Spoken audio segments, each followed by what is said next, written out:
So welcome to Rewired for Success. I am Jo Englesson, and I'm going to be your trainer today. I'm going to tell you a little bit more about me later, but for now, I actually just want to dive in because, we're talking about success here, so we don't want to wait too long. So let's define success for the purposes of this class. So we're going to define success as you winning in all areas of your life and creating extraordinary results. Okay, so the success is you winning in all areas of your life and creating extraordinary results. So let me ask you a question. Do you want success? Raise your hand. Yes, awesome, awesome.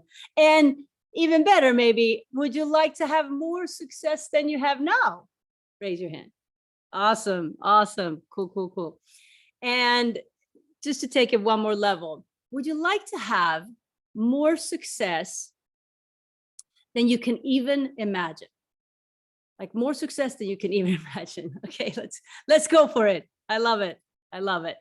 That's what we're going for. So when I say more success than you can even imagine, what do you think I really mean by that? Let's take a look at that. So if you answered yes, like you're like, yeah, I want more success than I can even imagine. What are you really saying?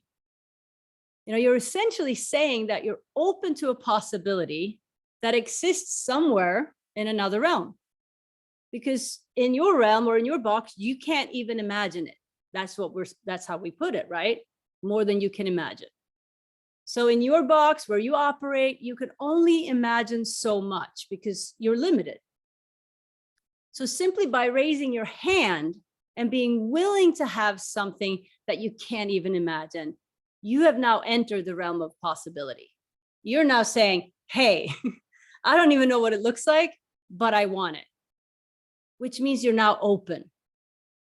You're willing to explore a new you, right? To explore you that would align with having something that doesn't even exist in your box or in your realm of possibility, given who you are and what you know.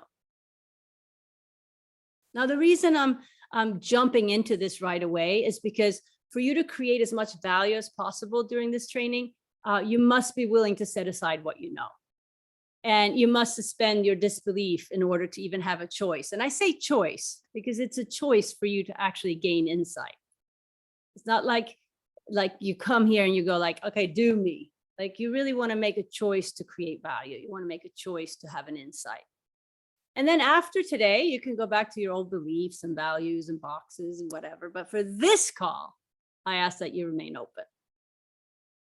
So we're going to do a quick exercise to illustrate this. I'm going to put some equations on a slide and I want you to look at them. Okay, so they're up here now. So we got some equations on the slide.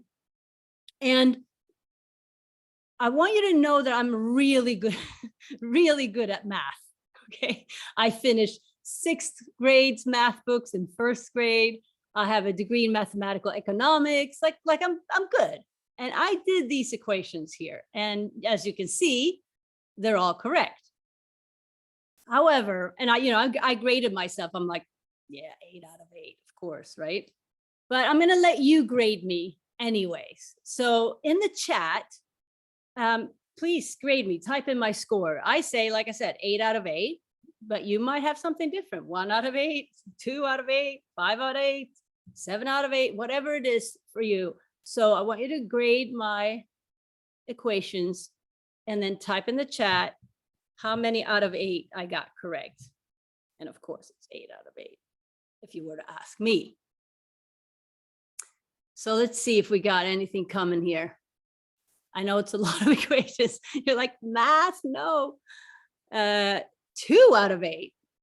Oh, so you're saying, Christian, that I had 2 incorrect or 2 correct? I can see 6 out of, okay, 6 correct. Okay, 6 out of 8. All right, so you guys think I have 6. Okay, 2 incorrect, right, Christian, got it. 6 correct. Okay, so I see all your answers and it seems like most of you think that I had 6 out of 8 correct, or pretty much all of you think I had 6 out of 8. Now, I want you to notice what your thoughts and feelings are when I say the next sentence. Okay. I want you to notice your thoughts and feel like the first thought or the first feeling when I say the next sentence. All 8 equations are correct. They're all accurate. I'm telling you that they're correct. All right. So I want you to think of like what comes up, your thoughts, like maybe you don't trust me. You think that you're right and I'm wrong. Maybe you think I'm trying to trick you. What's the catch? Whatever it is for you, you're all going to have different reactions. Maybe you're getting annoyed, angry. Maybe you're like, I hate math anyway. So you already checked out as soon as the numbers hit the screen. Yeah, you're wrong. Thank you. I'm a little bit stupid. Thank you, Christian. Exactly. Now notice that you're all going to have your own unique response or reaction. So just notice what it is for you. Okay. So is there anyone that's willing to challenge me here? And raise your hand or your Zoom hand and, or just unmute yourself and go, I'm in, because there's only about 7 or 8 of us on here. So I see the iPhone hand is still up, but I think it was from before. So I don't know who else is willing, or I might just call on you. So the iPhone, let's see what your name was, because I saw it in the chat. Laura from Wilmington, are you open to be challenged? If so, unmute yourself. Yes. Okay. You can challenge me. Yes. Actually, I want you to challenge me. Oh, I can. No, it's okay. Perfect. It's okay. So did you say that I had 6 out of 8? I did say you had 6 out of 8. Okay. So which ones are incorrect? You had 2, the 11 plus 3 equals 2 on column 1. And then on column 2 at the bottom, 2 minus 10 equals 4. And you think those are incorrect? Yeah, I don't know where you're getting your math from there. I'm saying they're correct. Okay, so what math, that's a good question. Like you don't know what math I'm using, right? So what mathematical system are you basing your, grading on? Probably like what you learned in school maybe, or? Right. Right, which is, you probably assume that I was doing math in the base 10 decimal system, which is usually what they have in schools, right? Exactly. Okay, well, that's not what I was doing, right? So I was basing my equations on the clock, like the clock number system, and 11 o'clock plus 3 hours is 2 o'clock, right? Or 2 o'clock minus 10 hours, you'll land at 4 o'clock. Okay, so let's first just thank Laura for we'll do a little jazz hand. Thank you for participating and challenging me. I appreciate it. And so I just want you all to know, I did not set this up, right, to be right or to trick you. I set it up to illustrate a point. And the point is, we don't always have all the information, yet we're usually certain that we're right or that we know something. And there's so many times in life where we have an assumption that we know where the person or the people, the situation is coming from, and then we act from that assumption, when in reality, we don't always have all the answers. And we do this a lot in relationships, especially when we think we're getting to know someone. That's when the trouble starts. When we finally think we're getting to know them, that's when the fighting starts. And it's because your assumptions start kicking in. And the person might not mean or say what you think they're communicating, because you can only hear from your context, from your box, from your filters. And then you assume that you're right about it. We think we know, but in our knowingness, we're actually assuming a bunch of stuff based on our own perspective, history, interpretation, beliefs, you name it. And given that, can you imagine how much we may be missing living life from that perspective, from those assumptions, living life out of a perspective of, I know, and I'm right about what I know, even though we're just basing it on assumptions. And the reason I wanted to illustrate it right away is so that you can be, okay, oh, so that's what she means by being open. right? Be inquisitive, be a fool. Like, don't know anything just for a moment. And then just take the information in, just listen to the information and take it in from a clear space. And then after the call, like I said, you're free to put on all your belief systems and go do your thing. But just for this call, let's just drop it. All right. If you can agree, just raise your hand. I like having you. Thank you. I like having you raise your hand. So let's look at this in another way, just to really get it crystal clear. So if we were to take all the information and all the knowledge that there is in the entire universe and represent it as this yellow circle, what do you think? How much of that do you think you know, right? If you were to represent it in this circle, what percentage of all the information and knowledge there is in the whole universe, what percentage would you say, and type it in the chat, that you know out of all their knowledge there is? So I want you to type that in the chat. So, is it 100%? Then I want to get to know you. Is it, Tori's like 1%, right? So think of it. Like, what do you think your knowledge represents out of all the knowledge? I see 1%. Let's see if we can get a couple more. Here we go. Oh, I love the precision there. She must have asked AI or something. 0.000006. I might have missed a zero there. Great. I love it. Christian, 0.0001. Love it. So I think we all kind of agreed that it's a pretty small fraction of the circle. So probably just like a little dot, right? But in order for us to represent it, I'm going to represent it as a sliver in here. Obviously, it's not that big, but we'll represent it that way so that we can see it. Now, this is essentially the stuff that you know, right? So for instance, I know that I know how to drive a stick shift.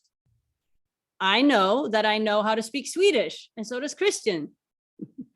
I know that I know how to make a phone call, get dressed in the morning, right? There are a lot of things that we simply just know, and we know that we know it, right? So we know it. Now, there's also another part of your sliver of knowledge that's within the realm of knowledge, and that is, you know that you don't know it, right? So you actually know that you don't know something because maybe you've tried it or what have you. So for example, I know that I don't know how to fly an airplane. I know that I don't speak Russian. So I know that I don't know it, but it's still in the realm of I know, because either I know it, or I know I don't know it. Now, the 6 weeks training that I'll talk a little bit more about later, and also the training today, is actually happening in the other space, outside of this double sliver, outside of that box. And that's when you enter what we call the realm of possibility. So outside of what we know, there's this realm of possibility, the space of unlimited potential, pure potentiality. And it's essentially saying, I don't know that I know it, and I don't know that I don't know it. So now you've moved into a space of I don't know. Like there are actually things inside your consciousness that you don't even know that you know, and that you don't even know that you don't know. I'm sure you've had an experience in life where you're like, you do something, you're like, wow, I didn't even know I knew how to do that, right? That's so cool. And now you've sort of expanded your sliver. And this is also the space where the fun happens. This is where the real juice is. This is where the extraordinary and unimaginable success exists, in the realm of possibility. And it's literally here and now and available to you already. And the only thing it's going to take to access it is a shift of your mindset. That's it. Not like, how do I get there? No, you're not going anywhere. You're exactly where you're supposed to be. It's just a shift in perspective, a shift in your mindset. Like in front of you. And you just got to be willing to shift the way you look at yourself, the way you look at the world, the way you have your beliefs, look at your assumptions, right? And then be willing to be wrong about how you have it so that you can open up space for something new. And like I say, you can try on anything new and then you go, not for me, and you can go back. But if we don't even go there, we don't even know what we're missing. So when you start setting goals in the realm of possibility and you become committed to having them happen, it's going to require you to take a look at you and transform yourself. And I use the word transform here because if I were to say change, then we're saying, okay, I know I don't speak Russian, so I'm going to take a course and learn Russian. No. Now, all you're doing then is just changing something within the I know realm. That's not transformation. Setting goals and having them happen in the realm of possibility is going to require you to transform yourself so that you become the person that is the context, the vibration, the space for that result to show up. And essentially what I'm saying is if you're sitting in your life and you have all these dreams and goals and things that you want to happen and they're not here yet, it's simple. Who you are is not congruent with the goals and visions you have. Because if you were congruent, you would already have it. So you're simply not an environment or a context for what you want yet. And if you look at the results you do have, the awesome ones, right? You're an environment for that. You have created an environment, a space, and a context to actually bask in those results. The results don't just fall in our lap. We generate them. Now, the question then is, okay, so great, Jo. How do we become that? How do we set goals and have them happen in a space that is outside of our box? Like we can't even imagine it. We might not even know how to think about it. Well, of course, I'm going to say, welcome to Rewired for Success, right? Which is a sampling of my 6-week course, Rewired for Peace. And it's a proven system how to joyously level up, crush your goals, and leave a legacy without doing more or feeling overwhelmed. I didn't have one of those days today. I'll tell you that. I was so overwhelmed today. But that's the beauty with life. All right. So let me stop this share. Okay. So I know that I just threw a lot at you, right? Right away. Boom. And I'm okay with that. Hope you are. Because I want you to be on your toes. And I want to acknowledge you for making the choice to be on this call. You know, for some of you, it's 9 a.m. in the morning. Others are having lunch. Some of us are in Spain and Sweden. It's 6 p.m. in the evening or 6:30 now. So acknowledge yourself for being here, for handling whatever you needed to handle to make it on this call. And I want to invite you to, as I mentioned earlier, to be an opening for something new, something that will inspire you so that when you get off this call, your life has already been altered. Hopefully for the better, but maybe even the lives of others because of something that you picked up here today. And so I promised in the promotion of this class that I would give you the key or the formula for unlocking extraordinary results or unimaginable success. So let's get going. In order for any success to show up in the realm of possibility, you have to be the context or the environment for it to exist. But before I go in to explore what context really is, let's take a look at vision. Because underneath any extraordinary results or success, it's critical that we have a solid and clear vision. Vision is like, it's like water that the success formula swims in, right? Or the context the success formula needs to thrive. So I'm going to tell you a story from my own life and what had me get clear on my vision And I want to share how I went from from being a handbag saleswoman to owning and operating a successful transformational training center in 5 cities across the US, with a vision of awakening humanity and spreading gratitude in the world. Not that I couldn't have done that selling handbags. I'm sure I would have figured out a way, but this is more fun. So in 2007, I was in what was called a transformational training that took place over 4 months. And when I was in the final part, which was a leadership program, I was traveling. I was going to see my brother for his birthday in Sweden. And on the way back from Sweden, in New York, I was changing flights because I lived in Florida. So I'm in New York and I'm running kind of late for my connector flight. And so I'm just charging through the airport. And I happened to just bump into this older gentleman, just like boom. And he's like maybe 80 and he falls to the ground. And even though I had done, you know, these transformational trainings, I started being a little bit more aware. I was still kind of like, I still had a certain worldview that said, if you knock someone over, they're going to get up and they're going to be pissed off. So I started kind of bracing myself like, oh, I'm so sorry. Oh my God, I'm so sorry. But this guy gets up, you know, after a while, you know, like I said, he was older. And he looks at me immediately with this huge smile. And he grabs me, he goes, oh, no worries. I bet you do this all the time, right? And then he just kind of like walks away. With his daughter, his granddaughter, and he just walks away. He's got this little veteran's hat on, just like not really on, it's just kind of resting on top of his head. And so I see him walk away. And in that moment, it was like this moment of interruption, really, like interrupting my racket of how I have my worldview, how I look at people and how I think things should happen.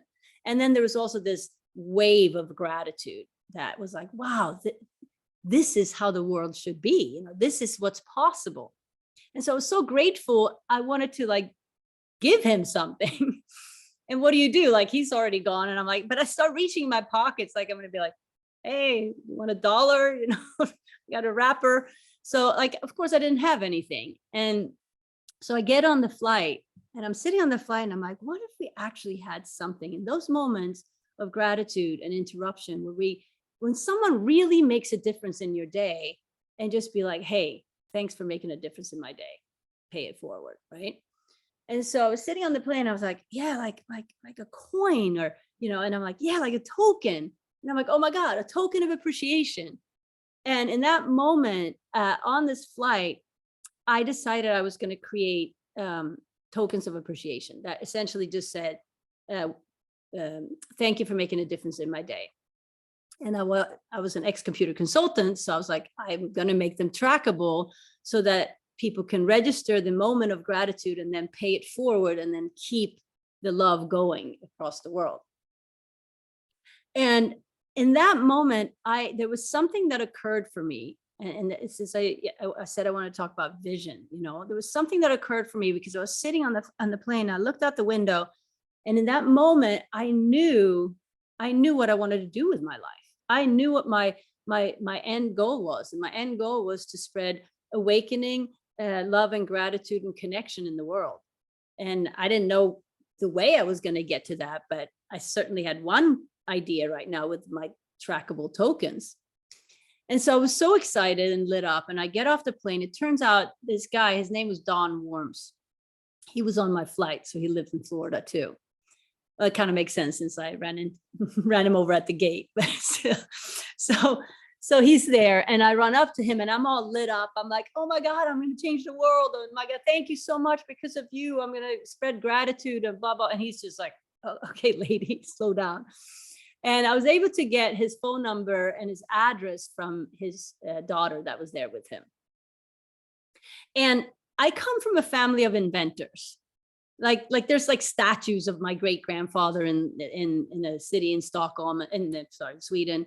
And like I've invented a lot of things in my life, but I would always just get to like 80, 90%. And then somehow I would just, whatever. And then I'd see the invention 10 years later and someone's a multi-billionaire. I'd be like, oh, I thought of that 10 years ago, but I just never did anything. So, but now it was a little different. I wanted to invent this trackable token, right?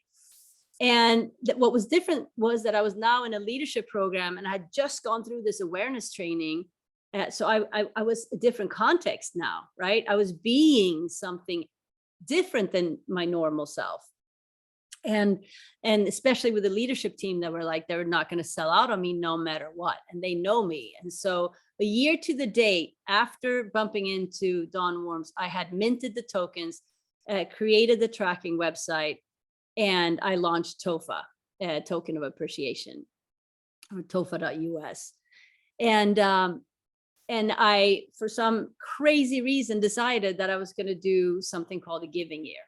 I was going to commit to give a token away every day for 365 days. And I was going to document it on YouTube, which is a pretty crazy thing. Because, you know, when you're like, I'm going to go to the gym on New Year's, you're like, I'm going to go to the gym 3 times a week. And then 2 weeks into it, you're like done already. So it was every day for 365 days, and edit it and put it on YouTube was quite a commitment.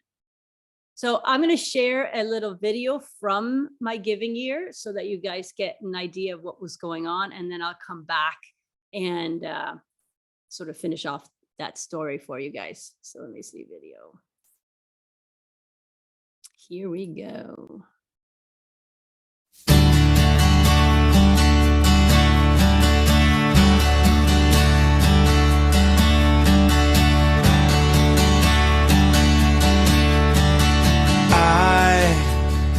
I'm a one-way motorway.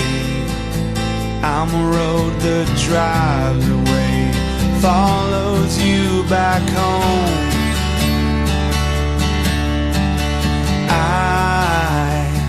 I'm a street light shining. I'm a white light blinding bright, burning off and on.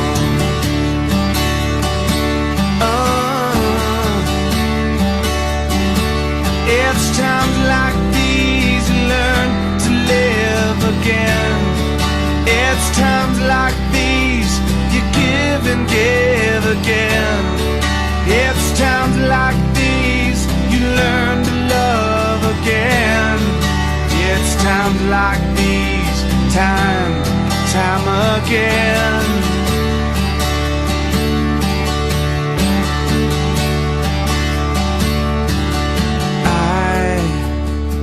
I'm a new day rising. I'm a brand new sky to hang the stars upon tonight.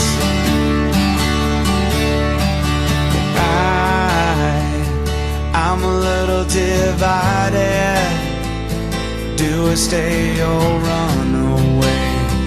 Leave it all behind.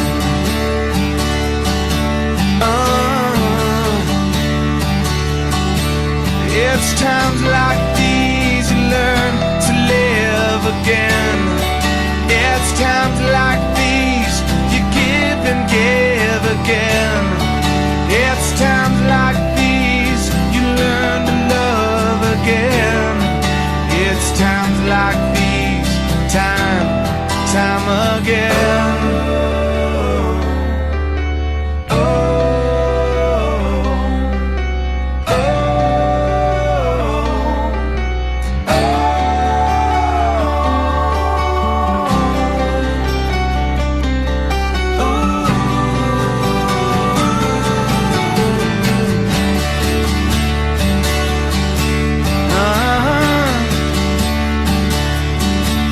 It's times like these you learn to live again. It's times like these you give and give again. It's times like these you learn to love again. It's times like these, time and time again. It's times like these you learn to live again. It's times like these you give and give again. It's times like these you learn to love again. It's times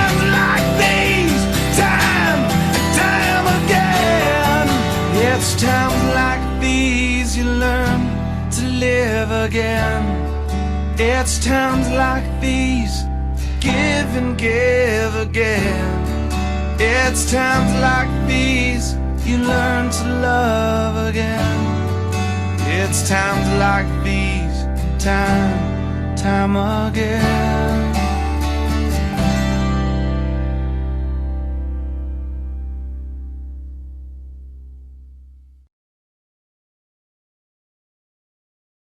All right. So thank you for letting me share that. I get emotional every time that I watch it because it's like so many memories just like flooding. And this was a while ago now, but so thank you.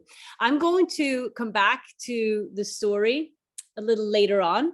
But first, I want to begin to jog your vision and goals. So we're going to do an exercise. We're going to do a vision exercise. And make sure you have your chat open, because that's how you're going to participate. And for those that are watching the recorded version, you can write it in a journal instead. And for a moment, I just want you to imagine, everyone on this call. Just maybe even close your eyes. Close your eyes and just imagine the people you've seen so far on this call. And then let's extend it. Let's extend it to your family and your community.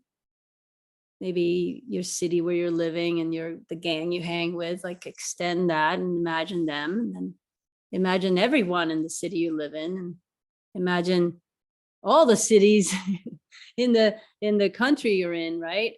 And all the provinces or wherever you are, all the states, and then go all the way to like the continent. And then just think of like everyone, like 8 billion expressions of beingness on this planet, right? And I want you to imagine, like, what would life and the planet be like if everyone was living from their most effective, thriving self, manifesting their visions? Because you know what? Human beings want something, right? It doesn't matter where they're from, how they look, what they wear, what color they are, all human beings want something. They all have visions. They all have visions for their kids, for their families, their career, the world. So you take a deep breath in and hold all that amazingness and possibility in you, and then let it out. So we're going to get started. So let me open the slides here.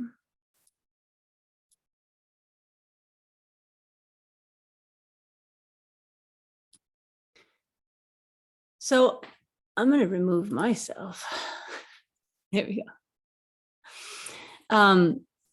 So in a moment, I'm going to ask you to close your eyes, okay? But if you are uncomfortable having your video on with your eyes closed, feel free to turn your video off. It's not really going to matter. So it's up to you. So I'm going to ask you to close your eyes. So everyone close your eyes.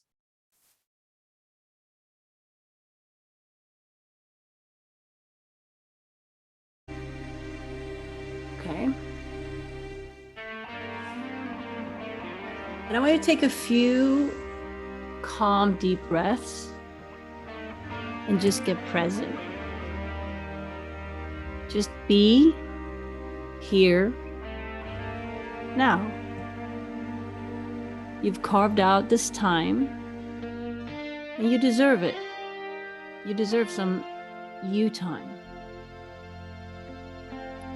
Now, I want you to think of a vision or a goal that's important to you. I'm not asking for a vision that's going to take years or decades. You may have those too. But for the purpose of this exercise, let's pick something that you want to have happen within a year. And it may support you if it's something related to why you got on the call in the first place. There may be something that you want, but you can pick anything. Getting married, pregnant, finding your dream partner, running a marathon, starting a business, traveling to your favorite country, anything. Just pick one vision or goal that you can get behind and having it happen within a year.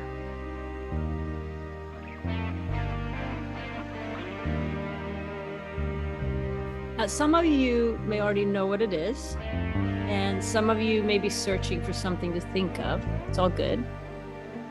But if you do have this 1-year vision or goal in your mind, you know what it is, feel free to open your eyes and type it in the chat.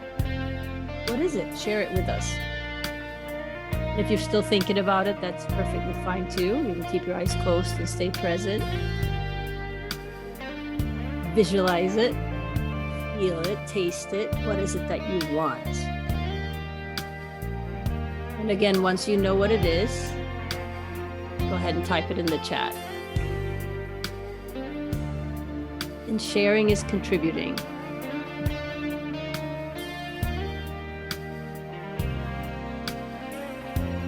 Finding my mate, beautiful. And I want you to start noticing what comes up for you as you start sharing your vision, right? And then you're going to start seeing other visions come and you're reading other people's vision. Maybe you're thinking, I don't know, mine's not big enough, or maybe it's too big. So open communication with my parents and everyone around me. Yes. Love-based family trip to Japan over 3 weeks. Awesome. Open my first local business. Love it. And maybe it's scary or even vulnerable to publish a successful book. Great, Courtney. Maybe it's even scary or vulnerable to share this vision with others, right? Because the moment you share it, you put it on paper, it suddenly becomes kind of real, right?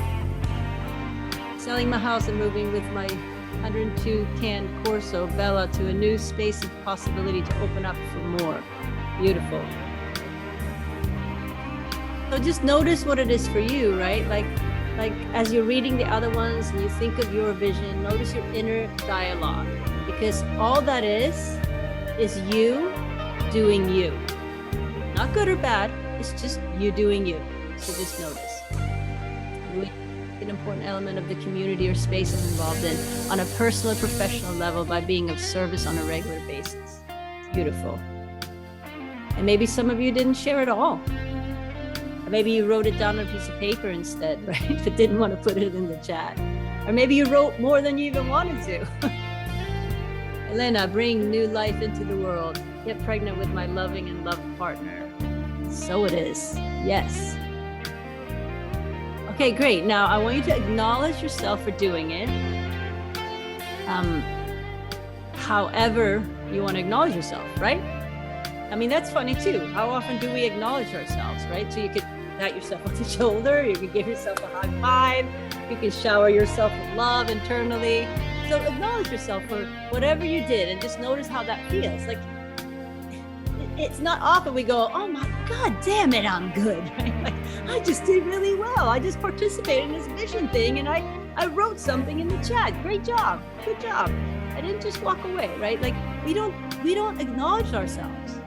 So notice, and begin to watch yourself and begin to notice how you do you.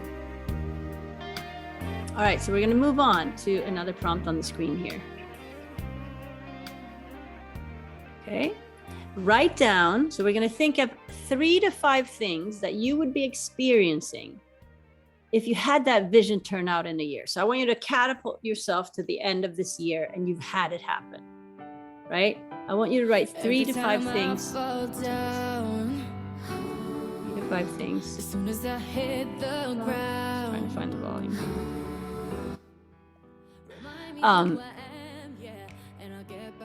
So as you can see in the question, it could be like an emotion or a feeling, like happy, excited, peaceful, right? Or more maybe like a character trait that you're experiencing, like committed, determined, vulnerable. And most of these we call ways of being. So what kind of person would you be or become if you crushed this goal? So I want you to write those 3 to 5 things.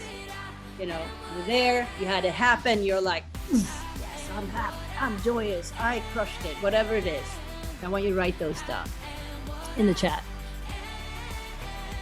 And let's see what you come up with. You'd be accomplish. Maybe you'd be inspired. Maybe you, here we go. Christian, new, love, happiness, open, curious, fearless. Love it. Tori, excited for what is next in the space of harmony and flow. Yeah, so you'd get that sense of harmony, gratitude, happiness, self-fulfillment, love, integrated, purposeful. You guys are great. I love it. You guys are picking up the pace here. I like it. All right, so we're gonna go to the next prompt. Now I want you to think of 2 to 5 actions that you would need to take this month to be on track for this goal, right?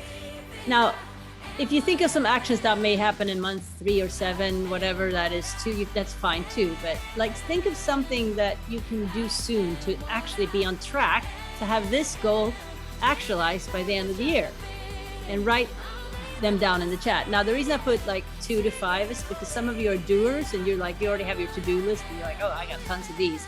Some of you are more like the analyzers or like maybe even the promoters. So you're just going to come up with them right now.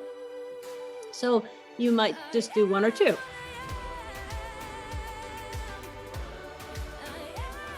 So 2 to 5 action steps that you could do.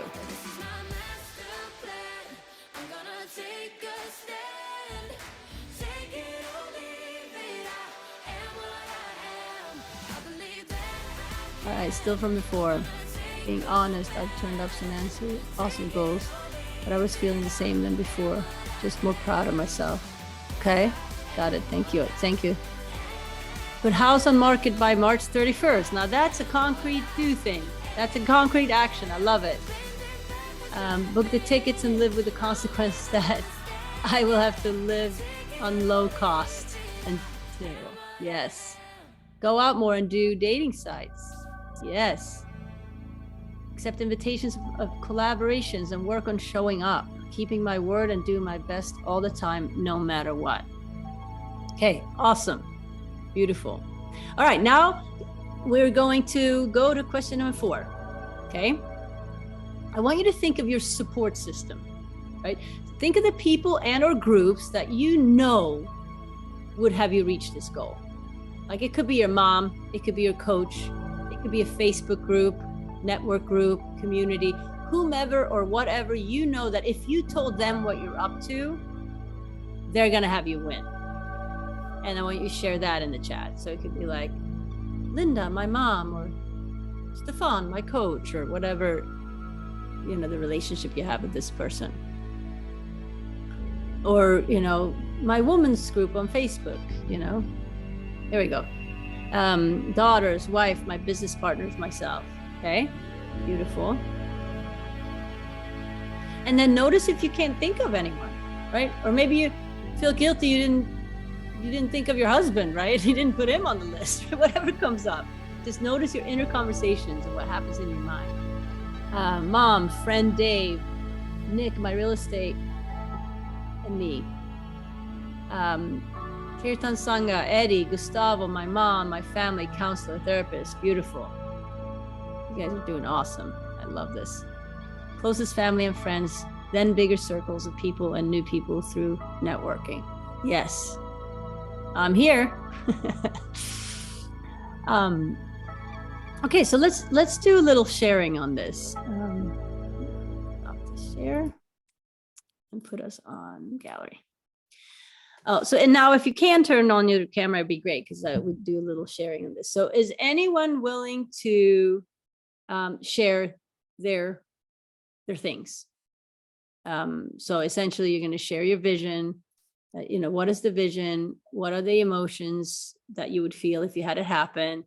And the maybe 1 or 2 actions that you're going to take, maybe even the next month to be on track. And then 2 to 5 people that would have you win. So who's willing to share theirs? Verbally. And you know, if you don't volunteer, I'm going to call on you. Tori. Hi. Repeat. Okay, so my goal is to sell my house and move with my dog, Connie Corso. She's 102 pound Connie Corso. and move and create a new space of possibility for myself. I feel excited. You know, I almost feel like it's done from just doing the short assignment. I feel, you know, excited to see what's next. I know there's big things ahead because I feel it neurologically in my body. And I have a great support network to have that happen. But the market's slow, you know, so those rackets come in, the market's slow, you're not going to get as much as you want. Prices are dropping, interest rates are high, nobody wants to buy.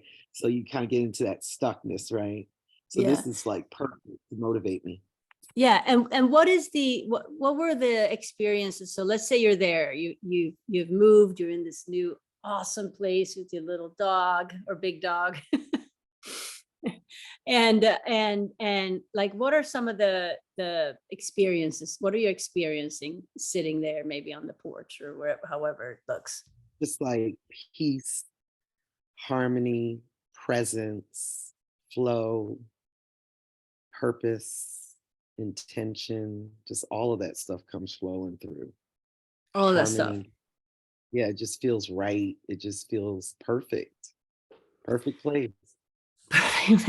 Now, what were some of the things that you can do? So you said you could put the house on the market by March 31st, right? That's like a doingness. Yeah, because I had it on and I took it off. Yeah. Okay, and you have a support system sort of too. Now, would you say that if you do put the house on the market, right? That's something you do, and you kind of get some of your doingness in place. Then you'll have the opportunity to, you know, sell the house and buy the new house, and sort of, then you'll have it, right? Yeah. And then you would be the things you just said, like happy, peaceful. I mean, I'm happy and in harmony now. It's just it'll be a different feeling because I have a roommate who I used to go out. Oh, And it'll just be so different. okay. Okay, we got some family drama here that we see out. I love it. Okay, awesome. All right, beautiful. Thank you. Let's give her a hand. Anyone else want to share theirs? Stephanie? Yeah. Yes, I was the one that put honest communication with my parents and everyone around me, but it meant my partner. So Oh, okay. maybe I need to add my parents in there too. But to be honest with my feelings, ask more questions, and reiterate what the person said. Like, is it clear that I heard you right? And then my follow-up is my best friend Leah, one of my best friend Jess's, and my sister Nora. Okay. And what were some of the experiences? Let's say that you're there, like you guys have created this amazing communication system. And so what's present at that point in your life as far as experience? Say non-judgment. So acceptance. Yeah.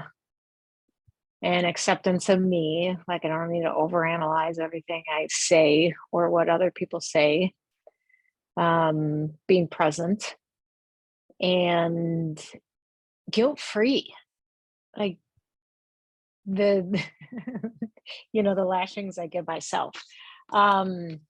And it's really unnecessary. Like, no one, I definitely like creating that environment that, like, there's no one judging, there's no one looking, there's no one that even cares, in a good way.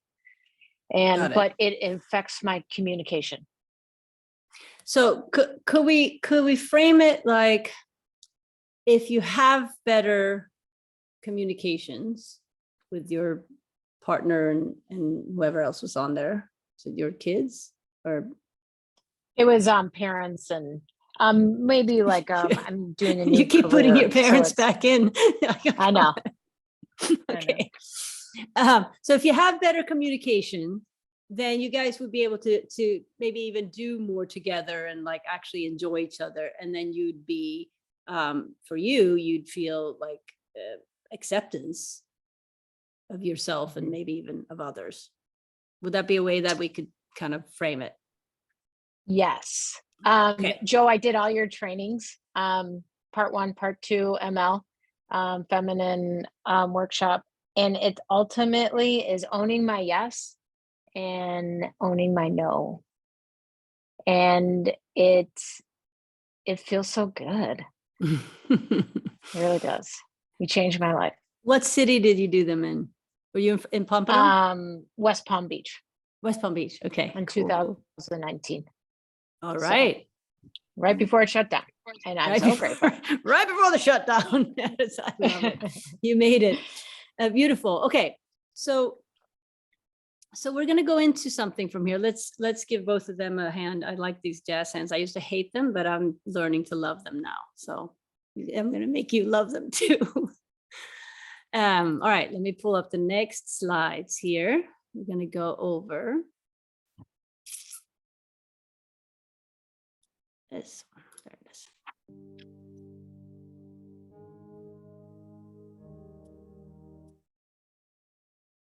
Are you the victim, controller, or creator?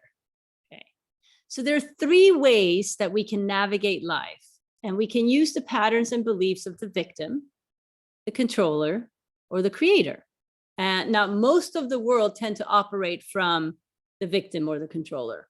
In fact, it's been so ingrained in all of us throughout time that if we rely on just external things and if we do more, we will eventually find joy and happiness. So being happy has become this conditional response to an external circumstance rather than an emotion or an experience that's innate within our very core. It's like our natural birthright. So let's take a look at all these. So the victim, start with the victim, yay. The victim wants the current reality to change, to do and be something, right? So they operate from a have, do, be model. So it goes like, if I had the money, if I have the money, then I'll be able to do my website and then I'll be successful. Or if I have a life partner, then I would be able to travel the world with them and then I would be happy. So the victim lives life as if life and its circumstances are in charge of the outcome. And we call this the have, do, be model. If or when I have, then I'll be able to do, and then I will be. Have, do, be. When I have money, I can dress better and I'll be sexy. Right? It can be simple like that. Have, do, be. A victim cannot be successful or happy until something outside of them changes first. So they're living life depending on other people or other situations or circumstances, and that they all need to change. And in doing so, a victim has no power to create what it is that they want or to really reach their potential. Now, the controller also wants to change the current reality, but they want to do it by doing more to have and be, right? So the controller operates from a do, have, be model. So the more they do, the more they'll have, and then they'll be happy and successful. Now, while the controller may actually get shit done and create a bunch of haves, it never really produces that authentic be. And they wonder why they still feel empty and depressed and tired, despite having what they wanted. And so then they just go do more. And then yet never really reaches that happiness that they're looking for. Now, the third one that most people don't live by, which is really the only one that works authentically, is the creator. I call it the win-winner. So the creator actually redesigns who they are first to inspire action and create results. So how does the creator then operate? So the creator operates, it adheres to the be, do, have model. So for them, it's not about what I need to do or have to succeed. It's focused on who do I need to be? Who do I need to be here in order to have what it is that I want? And they explore what kind of person and what kind of qualities would need to be present for someone to have that. And they focus on the becoming or the being aspect of the equation first. Be, do, have. If I can be that person, what would I be doing? Then the having is inevitable and it would take care of itself. If I'd be an author, then I would do the writing daily and I'd have a published book. And the reason I use that example is because that's how I wrote my book. I had a coach that told me to write 30 minutes every morning for 30 days and that I needed to finish the book in 30 days. So I would go up and I'm like, oh, I'm an author. I'd wake up being an author, you know? Oh, yeah, how does an author drink their coffee? What should I wear today? And I would sit down at my desk, even though I had nothing that I thought I would write. In the first few days, I didn't write anything. Maybe I'd like write a couple sentences.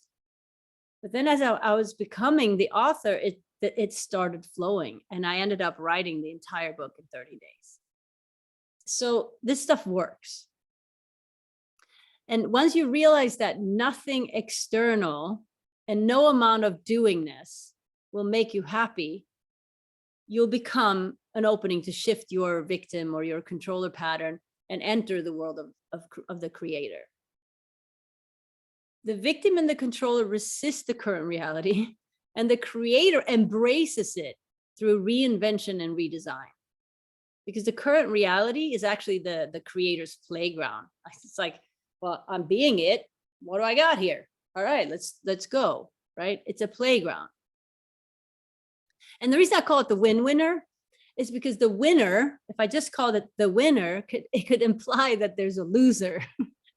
But that's not what it is here, because the win-winner is actually someone that wins and makes sure that everyone around them win too. It's someone that comes from a space of abundance, that there's enough for everyone. So that is what works. The be, do, have. And again, most people operate from have, do, be, or do, have, be. But it's the be first. Then the doingness will be effortless and the having will take care of itself. So be. Now, you might ask yourself, okay, great. So where do I start? How do I shift the way that I operate? Well, one proven way to interrupt your racket is to, of course, sign up for my 6-week Rewired for Peace course. Because Rewired for Peace is actually a course in beingness. It's a course that will take dynamite to your box and support you in shifting what is not producing what it is that you say you want. So rather than how, right? How do I do that? How? No, begin to think of who, right? Who do I need to be? And now, ladies and gentlemen, I'm going to be ready to take you in to the gratitude success formula. Do you have any questions on the be, do, have? Real quick. Okay. All right. Great. So the gratitude success formula. All right. So we're now ready to get into the gem of today's course. The gratitude success formula. And as I've mentioned before, in order to have this formula be most effective, it is essential that you have and that you're clear on a juicy vision. So you did a little vision exercise. You could do the same for any vision that you have, but you want to get clear on your vision, right? And so in my case, in 2007, when I bumped into Dawn Worms at the airport, in that moment, I declared to create gratitude and awakening in the world, right? Now, this vision has expanded over time, and now I'm committed to creating world peace in my lifetime, which I think is absolutely possible because it isn't as complex as we all think it is. So vision is like air to life, right? Like soil to fertilization. So once you know what it is for you, it is already in your context. already in your context. Put the vision slide up.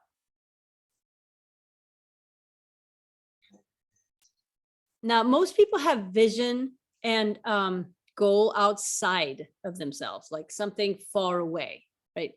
Like, I'm telling you that once you're clear on your vision, it's actually already available. Like, it's literally knocking on your door, wanting to get in when you get clear on it. But who you are and your actions are not allowing you to bask in it yet. So that's why I keep saying, okay, you gotta work on your beingness so that you can change the context to be able to invite it in. And so it's your job to match yourself and your actions up to that vision for you to have it. And so how do we do that? It starts with context. So what is context? Let's put it to you this way. So I'm in Spain right now, and I also used to live in Florida. And if I wake up in the morning in either of those places and I look out the window and I see a palm tree, no shocker, right? I'd be like, oh, there's a palm tree. Because Spain or Florida, they're an environment for palm trees to exist, right? Now, if I go to the North Pole and then one day I look out the window and there's a palm tree, I'm going to be like, what the, call the media. Let's see what's going on here, right? Take a selfie maybe. Because why? Because palm trees do not grow on the North Pole. And why is that? Because it's not an environment for it to grow there. The North Pole is not an environment. It's not a space. It's not a context for palm tree to exist. So simply put, the context is the environment for the content to exist. Now, us as human beings, we are a walking context. Like wherever you go, you're a walking context, right? Because of who we're being and how we show up in life. And that's what creates the environment for certain things to exist and certain things to not exist. So if I'm a context for abundance and a context for joy and gratitude, I'm going to have things in my life that exist in that context. You know, for instance, in the context of abundance, I would have enough. I would always have enough because I show up and I live from a context of abundance. And enoughness is the content that exists in the context of abundance. So context is the environment that the content can exist in. And if you're not that environment, ladies and gentlemen, it cannot exist. If you're a context for scarcity, you cannot have abundance in your life. It's impossible. And then yet you're sitting there like, oh, I don't know, I don't have any money in my account. You know, it doesn't work. And it's actually pretty simple. It's like a simple formula. So context is a space, environment, or container in which certain things will thrive and certain things will not. Human beings are simply a context that attracts certain things that can exist and thrive into the space that we are. So context is the container. So it's not like you can say, oh, I want to be context. It's not a thing in itself. It's a space. So the question would be, I want to be context for what? It could be a context for love, a context for relationships, a context for new house, a context for fear, context for division, righteousness, abundance, peace. It could be anything. Context is just a container. Now you get to decide what to put in it to create your external life and your results. Okay, so we've kind of established that you already are a context. Now you get to ask yourself, what am I a context for? And I'm sorry to break it to you, but you're all a context for exactly what you have right now. For all the results that you have, the good, the bad, and the ugly, right? So it's also very good to look at your results and where you're at, because if you see things in there that you don't like, that you want to alter, you want to look at your context, because you're a context for that to show up, right? Like I'm a context right now for my little girl not wanting to go to school in the morning. And I am turning myself inside out. And I'm going to nail it. But, you know, like, I don't know what's needed. Like, I'm trying.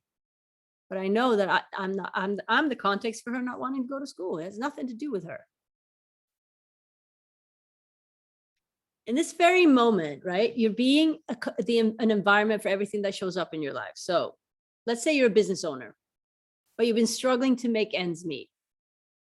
The first thing you want to explore is what characteristics and qualities are present in someone that has a thriving business. And then begin to master those qualities and those ways of being. Make that your goal. Not like, oh, I got to find another client. I got to find another client. I got to find another client. Then you're just in the hamster wheel. So the question is, who do I need to be? Right? What kind of person and what qualities would need to be present to have what I want? So if you want peace in your life and you go yell at the Starbucks barista every day because the coffee's not hot enough, I'm sorry, peace does not exist in that context, right? And that's why I said earlier, you want to notice yourself, you want to watch yourself, because you are constantly creating that environment through your thoughts and your actions and your ways of being. You're constantly projecting your externals. And if you see what you don't like, listen, it's coming from you. So go back and think about your vision again, and rather the feelings or character traits you imagine having after your vision turned out, instead think about what kind of person and what ways of being and qualities need to be present to have what you want. And I'm telling you, in most cases for you, there'll be the same ways of beings or experiences you put down as wanting after you have and done a bunch of stuff. And then you could take an honest look at yourself, right? And if any of these are not present for you today, or you could use some more work, then identify them and begin the journey to master them. And again, the Rewired for Peace 6-week course will support you with all the tools to have this transformation occur for you and for you to master whatever the qualities are that are going to have you turn out the way you want to turn out. So from my story about TOFA earlier, I had already begun working on my beingness in the training, right? I had just completed the transformational trainings. And so my context was already changing. And then the next part of the equation is committed action, right? So in the TOFA story, I declared to give a token up for 365 days and then took committed action to have it happen. Even though some days I wasn't feeling it. I'd forgotten about it. I was already in bed in my pajamas. And then I'm like, oh man, I didn't give a token today. And for some miraculous reason, my commitment was so much stronger than that little voice in my head that said, oh, just do 2 tomorrow. You're fine. Forget it. No one's going to notice. People are not really watching your videos anyway, whatever, right? So, but no, my commitment was stronger. So I would get up, get dressed, go downtown, and just generate a moment of gratitude so that I could give a token away. And those were usually the most profound token moments that I actually had, because they were just so, like, obviously not staged or planned or anything. It just had to happen, and it happened because my intention was so clear. So committed action is an action or a way of being that is generated because of my commitments, vision, and promises, rather than my judgments, assessments, circumstances, or feelings. I mean, you know how many times that let's say you've committed to go to a party or work event or something. You're like, I'm just not feeling it. And then you start judging everyone that's going to go, and you're just like making up all kinds of reasons, right, for you not to go.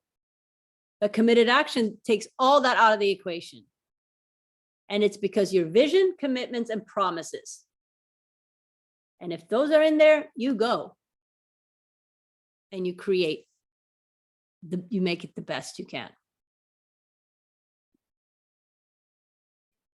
All right, so now we got the next one, team. So the next ingredient is team. And I also like to call that community. So because for me, I was in that leadership program when I started TOFA. I had this team of people that would not sell out on me. I mean, they knew me better than like my closest friends, because I had gone through 4 months of intense work with them.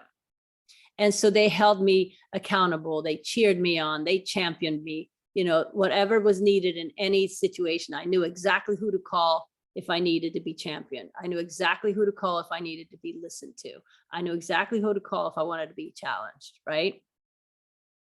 And so that's what ended up working. So as content, like maybe more like how the world has it, right? A team is a group of people working together under the umbrella of a common mission, purpose, and goal. But there's something missing there. So as context, it's almost like a group or a team can almost be like a human being, because a community also has a way of being. So as context, a team is being unified, connected, understanding, contributing, supportive, accepting, engaged, committed to the common, as well as individuals' goals and purposes, right?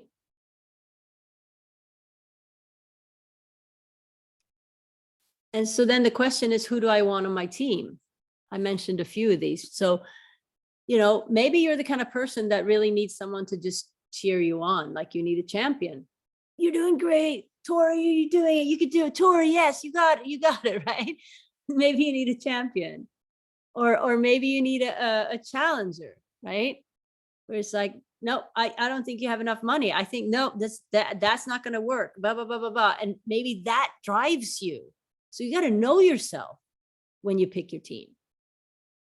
Some of you might need the quiet bystander, where you could pick up the phone and be like, I just want you to listen. And you're just talking their ear off for 2 hours. And they're like, sounds good. That was it, right? The quiet bystander.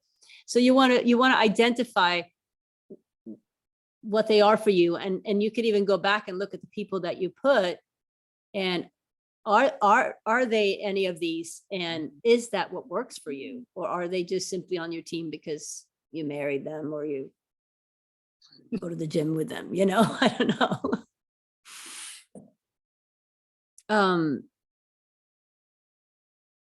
And now drum roll, we are going for the final formula. Boom, boom, boom, boom, boom. All right, context plus committed action plus team generates extraordinary results. And also not mention vision, because that's kind of what's driving the whole bus. And now I know that this formula works because I was living it.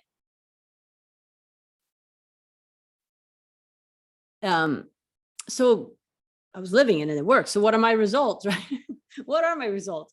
The ones that I couldn't even imagine as I walked into my transformational training journey on day one. I mean, I had a good life and I had good results and I was on track for some probably pretty awesome stuff. But there was so much in the realm of possibility that opened up when I stopped being righteous about how I had it. So because of living life within the success formula with a clear vision, this happened over the following 10 years. I created gratitude training in West Palm Beach. We had 10 people graduating the first class.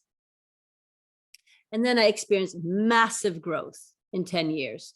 And the company had over 20,000 graduates.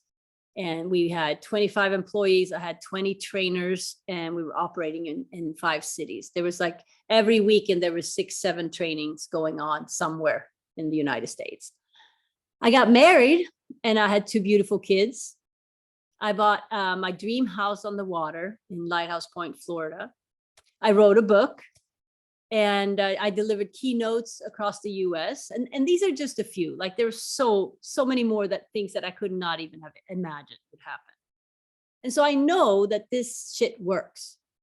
And all it takes is a willingness to step outside the box and get committed to master this formula with a new context of, I don't know that I know, or I don't know that I don't know. Simply put, I don't know yet, because I'm willing to find out. I'm willing to find out. I'm willing to get on the skinny branches. I'm willing to get outside of the box. I'm willing to stretch. I'm willing to try things on and fail and try again.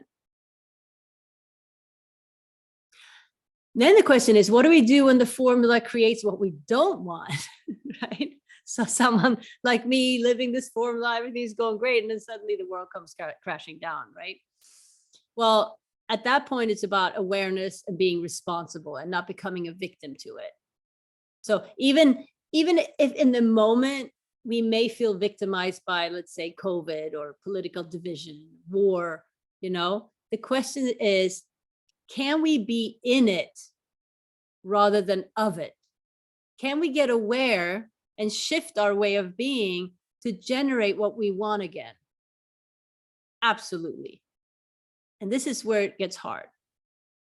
So for me, when COVID hit, there are two narratives, probably more than that, but two distinct narratives that can describe what happened. So one is, I lost everything, poor me. It was everybody else's fault, right?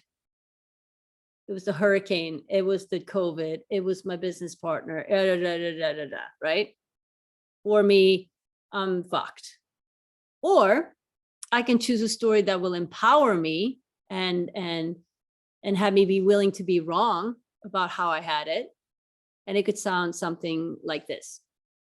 So when success actually started arriving for me, at some point I became complacent. And I also moved from being super excited in the training room on stage and like doing stuff to an office managing personalities and putting out fires. And I was no longer happy. So I created a hurricane that destroyed my headquarters. And we were out of our main office for 2 years and lost a bunch of sales. So that didn't work. So then I created a cyber bully. That harassed me for 2 years. Every night, harassed me and the community and the friends of community on Facebook every night. So that wasn't really working. That didn't have me like shift. I was like, no, I can, this is the way I want to transform the world. This is my company. I'm going to make it work. So I was taking loans. I was like finding money to be able to keep operating. Then I created a business partner to break with me. And that didn't work either. So then I thought really hard, okay, what would have Jo get that she's not living her 10 life right now? Right? Because I was so stuck in this success formula, right? The way that I thought it should happen. So what would have Jo get that she's not living her 10 life right now? Oh, I know.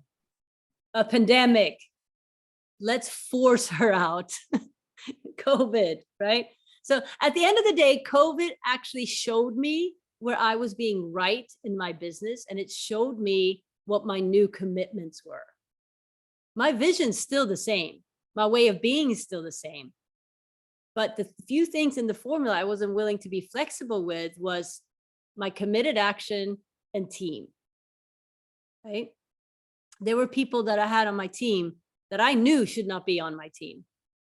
But whatever, my looking good stuff or feeling bad firing people, or I just kept trying, right?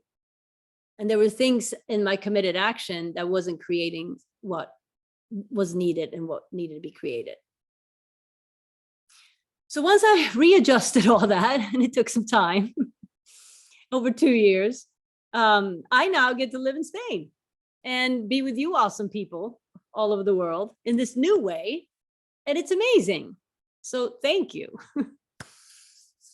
Now, I know we have a few minutes, so I've covered a lot here today, and you might have some questions.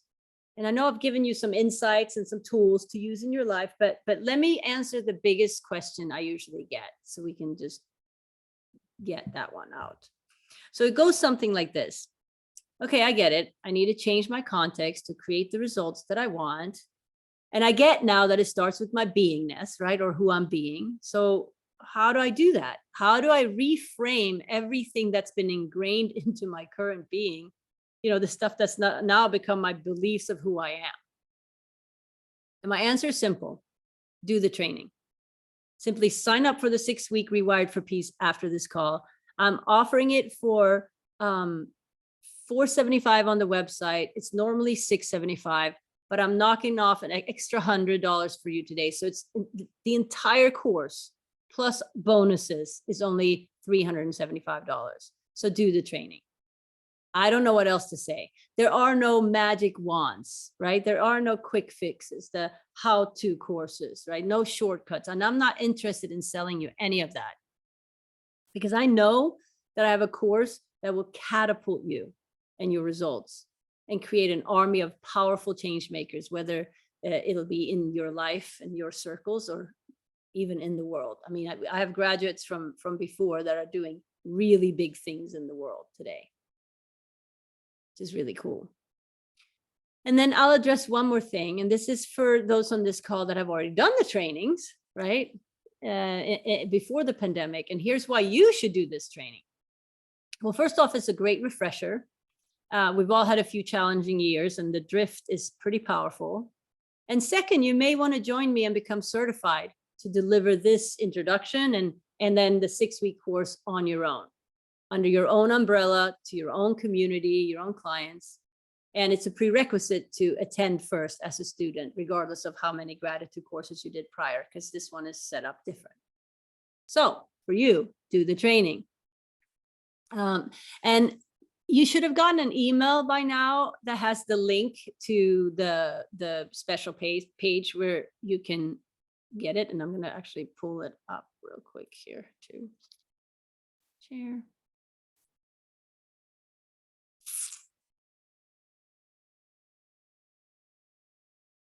Okay. So you'll have a link to this in your email by now, so that you can get on.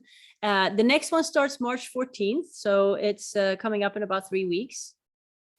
And it goes for 6 weeks. So we go to April 18th. It's Tuesdays at 11:30 a.m. It's 2 hours, 11:30 a.m. to 1:30 p.m. Eastern time. So it's like a lunch hour for the Eastern people, or a double lunch hour. And then in like California and so it's 8:30 to 10:30. So it's more like a breakfast hour. And for us here in Europe, it's 5:30 to 7:30 p.m. So it's more like an evening. So we essentially could bring food and do it, but we're not going to do that. And then you can find some information about it here. This offer is available for 2 hours now that the call is ending. So you have not 2 hours, 2 days, 48 hours. And there is a testimonial here you can look at, some other testimonials written down, and how it works, and the bonuses that you get a weekly, you get an extra hour call that I do at night. So it's 6 p.m. Eastern time. So it's midnight here. And it's because the training is designed to really like load a lot of information. This bonus office hour is for me to be able to coach you and support you in your journey. Stuff's going to come up. And then we have a Facebook group where you have access to me and for coaching and support. And then the third bonus is the Source Movement online recorded course. That's an 8-week course that I wrote that is a self-study, and it gives you like a week at a time. And it's a really good course if you want to get inspired and dig deep into gratitude and also a lot of distinctions and things from my book. So it's close to $2,000. You get it for just $375. Don't miss out. So what we're going to do is, I think we actually have someone that just did the course here, Louis. Is he still here? Oh, he got off. Louis, are you there? I'm here. Yeah, I'm here, Dolores. Oh, Dolores is here too. Well, let's start. Louis, would you like to share, because you just finished the 6-week course? Yeah. Wait.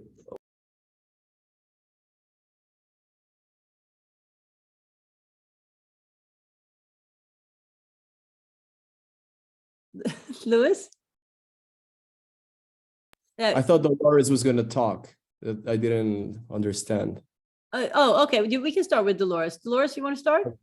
No, let Louis start. Let him start. You can start. You can start, Dolores. Please do. Thank you. Okay, all right. I then, called let me start. Dolores. Can you put your video on? Oh my God. Hello. Yeah, okay, good I want to evening. see what hat you're wearing today. No, not today. I'm in Africa, as you know. I'm still in Africa. So the video, the network is not steady. Okay, that's fine. but That's I will fine. try, yeah. Yeah. Yeah, So- actually, I've done the course and it's actually opened my eyes. First of all, I'm a solicitor, what Americans call, I'm a lawyer. And even with all that qualification, when I came in here to learn, I got quite a lot of things that I have left behind, even while I was studying law or degree, or going further to academically sit in the classroom. A lot of things were dissected and I was able to grasp a lot, which I have now used to better my life the more, even though I'm nearly 70 now, my retirement, but going on that course has actually elevated me. I've been able to accomplish some of my dreams, like coming down here in Africa. I've been here since last year to organize, start a farm. The fear of the unknown is so much. There are things we don't like to take risk, but after that 6 weeks course, my eyes opened and I was able to go into places I couldn't go into. Now I've started cultivating my 100-acre farm in Ghana, and that's why I'm still here. So I will advise people to actually try and attend this 6 weeks course. Very, very cheap, actually cheaper than what we did when we went anyway. So you're going to gain a lot and you'll be meeting with a lot of people as well. And Jo is always there to assist if there is any issue. You just send her a WhatsApp message or Facebook and she'll get back to you. Thank you. Thank you, Dolores. Beautiful, beautiful. Louis, you want to say something quick? Sure. Sorry. Okay, give me 1 second. Can you see me? Yep. Yeah, okay. So yeah, I also participated in the 6-week course. And I mean, I love Jo's energy. I love what she stands for. And for me, it just brought a lot more consciousness to things that we might already be aware of, but it was just like a great reminder, especially of getting clearer on our why and how we can get there. A lot of tools that were given, like and reminders, like keeping your word, being on time, and being true to yourself, and just reminding ourselves to come from a place of peace and love, whatever we do, and just to be committed to our vision. And everything that Jo shared during the 6-week course, it brought a lot of light.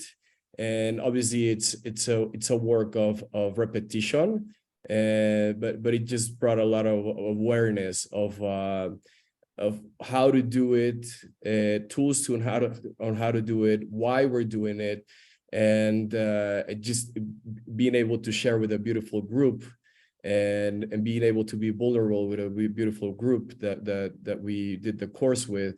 So for me, it was well worth it. And I love Jo, and I love what she's doing, and anything that she shared during the course, it was amazing. And I do have to go back and read it again and see it again, and just because repetition, I feel, is very important. But it's well worth it. Like, the 6-week course is amazing. I would recommend it to anyone if they're on the fence about taking it or not taking it. Please do it, because it would be a great service for you, and not only for you, but for the world.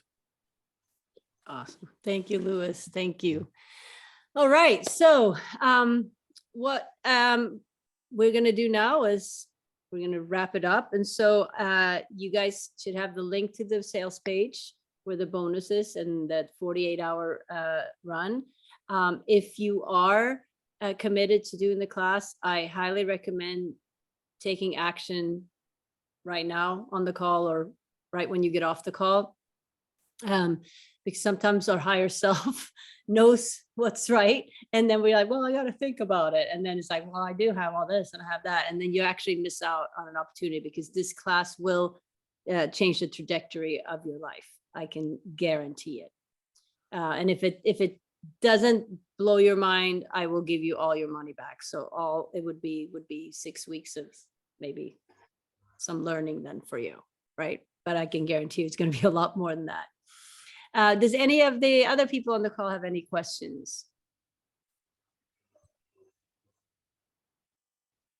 Nope. All right. Well, I will say thank you then. And I am so honored to have been here with you today, and time for dinner. Go eat. Go eat. I'm going to go eat. All right. Thank you. Thank you so much. We'll see you soon, and hopefully I'll see some of you in class. Thank you. Thank you. Thank you, Bye-bye. Jo. We love you. Love you too.